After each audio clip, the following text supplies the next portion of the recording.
नमस्कार माझ्या मित्रमैत्रिणींनो. आज मी तुम्हाला मराठी भाषा गौरव दिनाबद्दल एक सुंदर भाषण सांगणार आहे.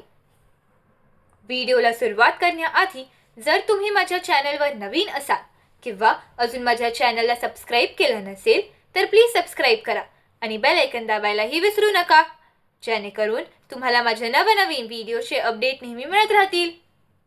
चला तर मग व्हिडिओला सुरुवात करूया. मराठी भाषा गौरव दिन. नमस्कार मान्यवर उपस्थित शिक्षक वर्ग आणि माझ्या मित्रमैत्रिणींनो. आज मी तुम्हाला मराठी भाषा गौरव दिनाबद्दल काही महत्त्वाची माहिती सांगणार आहे. आपण दरवर्षी 27 फेब्रुवारी रोजी मराठी भाषा गौरव दिन साजरा करतो.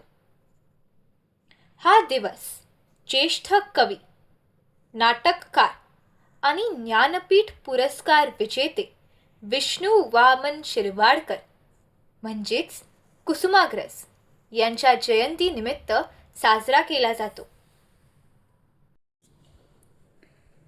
मराठी साहित्य आणि संस्कृतीमध्ये त्यांच्या अमूल्य योगदानाच्या सन्मानार्थ महाराष्ट्र शासनाने 2013 साली 27 फेब्रुवारी हा दिवस मराठी भाषा गौरव दिन म्हणून घोषित केला.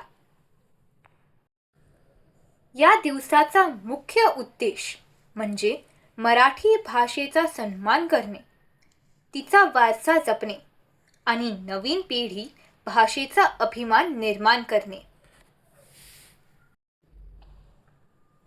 अनेक वेळा लोक मराठी भाषा गौरव दिन आणि मराठी राजभाषा दिन यामध्ये गोंधळ करतात.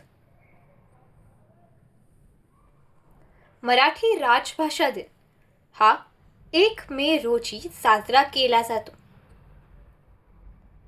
1 मे 1960 रोजी स्वतंत्र महाराष्ट्र राज्य अस्तित्वात आले. त्या दिवशी मराठीला राज्याची अधिकृत राजभाषा म्हणून दर्जा मिळाला.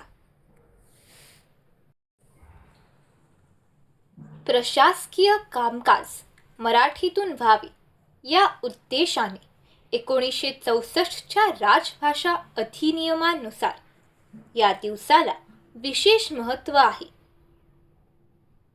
हा दिवस राज्य व्यवहारात मराठी भाषेच्या वापरावर भर देण्यासाठी साजरा केला जातो. मराठी ही केवळ भाषा नाही, तर आपल्या संस्कृतीचा आणि अस्मितेचा आधार आहे. तिचा सन्मान आणि जतन करणे ही प्रत्येक मराठी माणसाची जबाबदारी आहे.